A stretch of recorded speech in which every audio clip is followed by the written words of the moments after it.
Hey guys, you're watching Skuff TV.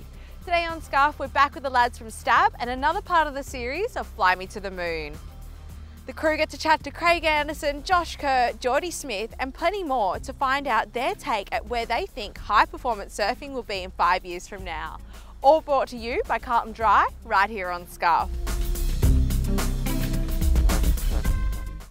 Miss. Miss. Miss. Miss. Miss. Miss.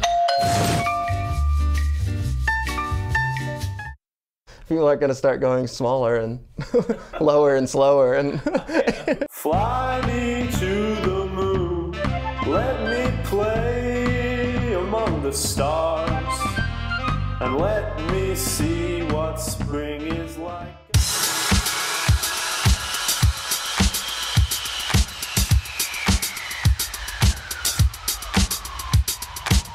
5 years from now, like, it could be really possible to be doing like 2 rotations and landing out in the flats. Like, but yeah, I think you just need that. You need the wind and the right conditions, and because that's a lot of spinning.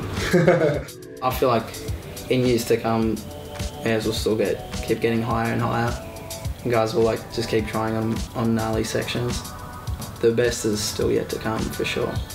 Like the Albi and Miolas have just come out of nowhere the last like couple of years and just they've pushed aerial surfing, you know, through their web clips, and 5 years ago we wouldn't even mention their names at all.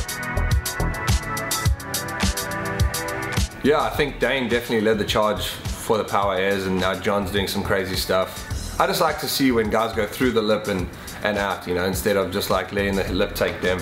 The main thing I think on power airs is pretty much the bigger waves.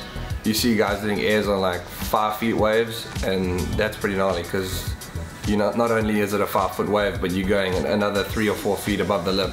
So you're like 8 feet in the air if you're landing on the flats, you know, and it's serious knee breaking things.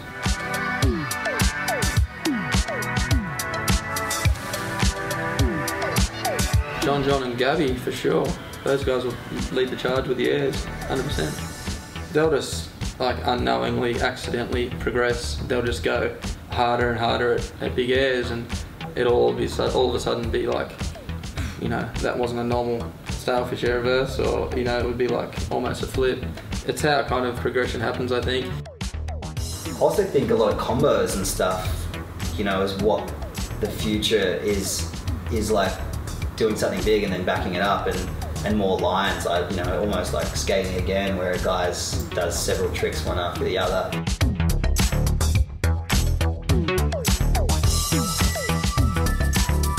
We watch like those kids from Maui that are just surfing in the wind every day, and it's kind of like kiteboarding what those guys are doing. They just like put their board up in the wind and kind of ride the wind. You get on a wave like North Point or something where it's like just kind of freight train down a line into like a horseshoe section where you have like a perfect takeoff and like a transition landing where you're not landing like in the trough or anything, you just land smooth, kind of like snowboarding. And I think, yeah, the sky's the limit. Like, you can, who knows how high you could go.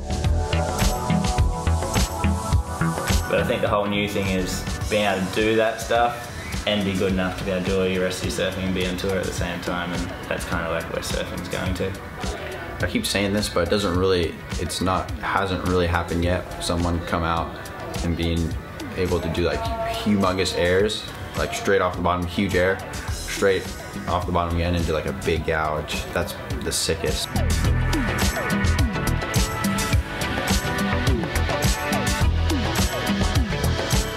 Airs have been the main focal point of surfing for kind of the past 3 years, and I've always kind of been like, you know, Mick and Joel and Kelly, you'll never lose that like way of connecting a wave together, and the flow and the speed and like drawing lines, and that kind of stuff is like, you can't really teach that. Like, you can teach someone to go out and try an air reverse 50 times a day and get their percentages up, not just like look for that money spot to do the big air that they've been working on. Fly me to the moon, let me play among the stars, and let me see what spring is like on a Jupiter.